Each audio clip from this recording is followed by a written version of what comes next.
कड़ाके की ठंड ने गांव वालों की जिंदगी थाम सी दी थी। बर्फीली हवाओं ने मानो जैसे हर किसी को घर में कहर डाह रखा है। हर तरफ सन्नाटा छाया हुआ था। बाहर सिर्फ ठंडी हवाओं की सरसराहट सुनाई दे रही थी। ठिठुरती ठंड ने लोगों के दिलों में डर भर दिया था। खेत बंजर हो गए थे। इस बार ठंड ने तो सच में हद कर दी है। सुबह से ही हाथ पैर सुन्न हो जाते हैं। घर में चूल्हा जलाना तो दूर, आग जलाने की हिम्मत भी नहीं होती। लोग घर के कोनों में रजाई ओढ़कर ठंड से जैसे तैसे बच रहे थे। लगता है इस बार ठंड का कहर जान लेकर ही मानेगा। भोला चाचा, जिनके कोई संतान नहीं थी, ना ही कोई परिवार था, शहर से गांव आकर वो अपनी एक चाय की दुकान चलाते हैं और अपना जीवन यापन करते हैं। इस बार सर्दी और बारिश की वजह से उनका चाय का काम बहुत अच्छा चल रहा था। एक दिन भोला चाचा रोजाना की तरह अपनी चाय की दुकान खोलते हैं। उनकी चाय की दुकान पर लोगों का आना जाना और चाय पीना लगा रहता है। अचानक मौसम में बदलाव आने लगा। बिजली कड़कने लगी और देखते ही देखते खुशनुमा मौसम बरसात के मौसम में बदल जाता है। धीमी धीमी बारिश शुरू हो जाती है और देखते ही देखते बारिश बड़ी तेजी से होने लगती है और सड़क पर पानी जमा हो जाता है। तभी भोला चाचा की दुकान पर अचानक एक गरीब असहाय दिखने वाली लड़की, जिसके कपड़े बहुत ही मैले और हर जगह से फटे होते हैं। देखने में उसकी उम्र 10 साल की लग रही है। उसके पैरों में ना तो चप्पल होती है और ना ही ठंड से बचने के गर्म कपड़े। उसके चेहरे पर मासूमियत साफ साफ दिख रही थी। वो बारिश से बचने के लिए भोला चाचा की चाय की दुकान के कोने में आकर खड़ी हो जाती है। उसके कपड़े गीले हो चुके होते हैं। वो ठंड से ठिठुरती हुई चाय की आग में खुद को गर्म कर रही थी। वह लोगों को चाय पीते हुए एकटक देखती रहती है। ठंड से बचने के लिए वो कुछ देर बाद भोला चाचा की अंगीठी के पास आ जाती है और तापने लगती है। कुछ देर बाद वो वहां चाय पीने वालों से अपने मुंह की ओर खाने का इशारा करते हुए पैसे मांगने लगती है। चाय पीने वालों में से कुछ लोग तो उसे हट हट पगली दूर हट कहने लगते हैं, तो कोई उसे भिखमंगी कहने लगता है। लोग तो उसे मारने तक उठ जाते हैं। ये सब भोला चाचा देख रहे होते हैं।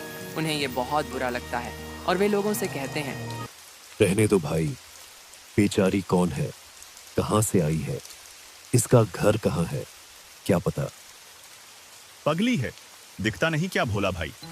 तुम्हें फटे पुराने मैले कुचैले कपड़े पहने ये तुम्हें कहीं की राजकुमारी लगती है क्या?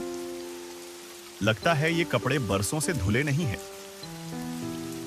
हाँ, मैंने तो यहाँ पहले नहीं देखा इसे। बता पागल, कहां से आई है तू? बता वरना छोड़ूंगा नहीं। छोड़ो भाइयों, बेचारी को अपने हाल पर छोड़ो। चलो भाई, छोड़ो उसे और गर्मा गर्म चाय का आनंद लो।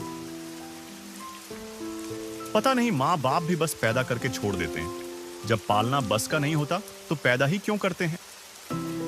अरे ये कहीं और से आई पगली है। जरा अपना अपना सामान बचा कर रखना, नहीं तो कुछ चोरी करके ना भाग जाए। हाँ, मुझे तो ये पागल के साथ साथ चोरनी जैसी दिखती है। देखो शकल, देखो इसकी। भाइयों छोड़ो उसको। लो, ये लो गर्मा गर्म चाय। चाय का मजा लो और उसके हाल पर छोड़ दो।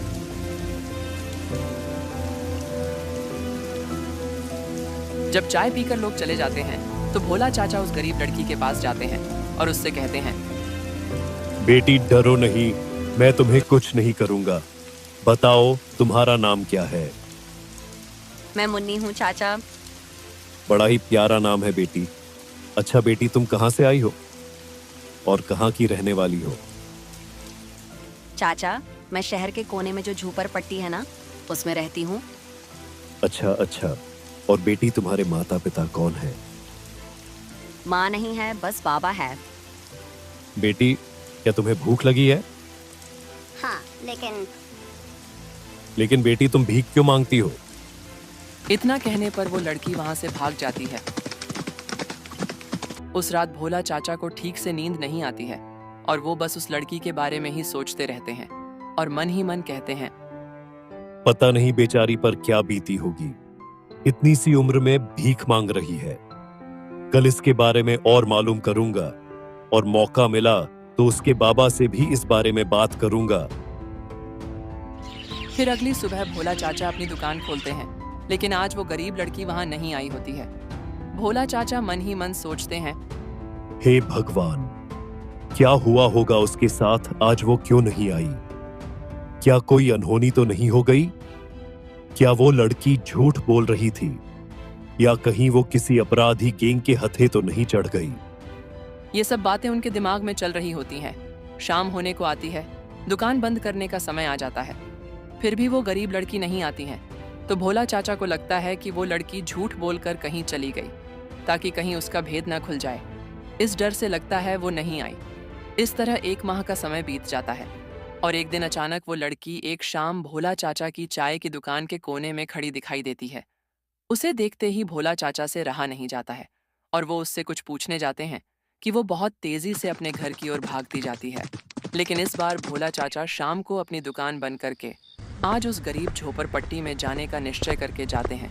वो झोपड़पट्टी में कई गलियां पार कर चुके होते हैं, लेकिन उस गरीब लड़की का उसे पता नहीं चलता। फिर वो लोगों से पूछने लगते हैं, और एक आदमी से भोला चाचा, अरे सुनो भाई, यहाँ मुन्नी नाम की कोई 10 बरस की लड़की रहती है क्या, जो पुराने फटे कपड़े पहने हुए रहती है? वो भीख भी मांगती है। कहीं आप भाई साहब उस लड़की की बात तो नहीं कर रहे ना, जिसकी माँ मर चुकी है और वो उसके पिता के साथ रहती है? बेचारी किस्मत की मारी है भाई साहब, उसका सिर्फ ले दे के पिता ही है और कोई नहीं है, और वो भी बहुत दिनों से बीमार है। पता नहीं कब टपक पड़े। टपक पड़े से आपका क्या मतलब है? अरे टपक पड़े का मतलब नहीं जानते क्या भाई आप? अरे मतलब मर जाए। ये सुनकर भोला चाचा को और ज्यादा चिंता होने लगती है, और वो, अरे भाई, अगर आप उसके घर तक पहुंचा दो तो आपकी बड़ी मेहरबानी होगी। ठीक है, चलो बताता हूँ, लेकिन इसके बदले मुझे क्या मिलेगा भाई साहब? वह देखने में नशेड़ी टाइप का लग रहा था, इसलिए भोला चाचा, अरे भाई, मैंने आपसे सिर्फ पता पूछा है और आप इसके बदले पैसे मांग रहे हो, थोड़ी तो शर्म करो भाई। देखो भाई, आजकल पैसा ही सब कुछ है, इसीलिए अगर पता चाहिए तो पैसे तो देने होंगे। वैसे भोला चाचा को पैसे देने में कोई हर्ज नहीं था, लेकिन उन्हें पता था कि वह इन पैसों का इस्तेमाल सिर्फ शराब के लिए ही करेगा, इसलिए वो उससे बहस कर रहे थे। लेकिन वह नहीं मानता है, तो भोला चाचा को पैसे देने ही पड़ते हैं। पैसे लेकर वह मुन्नी का पता बता देता है। मुन्नी के घर जाकर, अरे बेटी, कब तक तू अपने पिता का बोझ अपने कंधों पर उठाती फिरेगी? मुझे मौत भी तो नहीं आती है जिससे तेरे कंधों से मेरा बोझ हट जाए। नहीं बाबा, ऐसा ना बोलो। बताओ, तुम्हारे बिना इस दुनिया में मेरा कौन है? माँ तो पहले ही चल बसी, और अब तुम भी ऐसा क्यों कह रहे हो? भोला चाचा मुन्नी के घर के अंदर आ जाते हैं। मुन्नी भोला चाचा को देखते ही पहचान लेती है और झट से बोल उठती है, भोला चाचा, आप यहाँ? चाचा जरेनिया, बाबा बाबा, ओ बाबा देखो, भोला चाचा आए हैं। उठो नहीं भाई, मैं भोला हूं, यहां से कुछ दूर एक चाय की दुकान चलाता हूं। कई दिनों से यह बिटिया दिखाई नहीं दी, तो मैंने सोचा यह किसी मुसीबत में तो नहीं है, इसका पता लगाने चला आया। अच्छा हुआ बाबूजी आप आ गए। अब मैं समझ गया कि बिटिया क्यों 1 महीने तक नहीं आई थी। आपकी देखभाल में जो लगी थी। अब आप चिंता ना करें। वैसे तो मेरा कोई परिवार नहीं है, ना ही कोई बेटी। अगर आप बुरा ना माने तो क्या मैं इसे अपनी ही बेटी मानूं और आपको अपना भाई? ये क्या कह रहे हो बाबूजी? मुझ गरीब के पास तो खाने के लिए 2 वक्त की रोटी भी नहीं है। बेटी भीख मांगती है तो मुझ बीमार अपाहिज को खाना मिलता है। और इस घर की हालत तो आप देख ही रहे हैं। लोगों की मिन्नत करके तो कहीं से दावा दारू का इंतजाम हो पाता है। अब मेरा कोई पता नहीं कब तक जिंदा रहूं। आप इस बेटी को अपनी बेटी मानते हैं, इससे भला और क्या होगा? ये सब सुनकर भोला चाचा भावुक हो जाते और कहते हैं, आप चिंता न करें, अब से आप लोग ही मेरा परिवार है। मैं आपका इलाज कराऊंगा और बिटिया को पढ़ने के लिए स्कूल भी भेजूंगा। आप तनिक भी चिंता न करें, मैं अपनी बिटिया को खूब पढ़ाऊंगा। फिर भोला चाचा डॉक्टर को फोन करते हैं और मुन्नी के पिता का इलाज एक अच्छे से अस्पताल में करवाते हैं। साथ ही साथ मुन्नी का दाखिला भी एक स्कूल में करवाते हैं। धीरे धीरे मुन्नी के पिता का स्वास्थ्य भी ठीक हो जाता है और अब मुन्नी के पिता भी भोला चाचा के काम में हाथ बटाने लगते हैं। फिर वे लोग खुशी खुशी एक साथ रहते हैं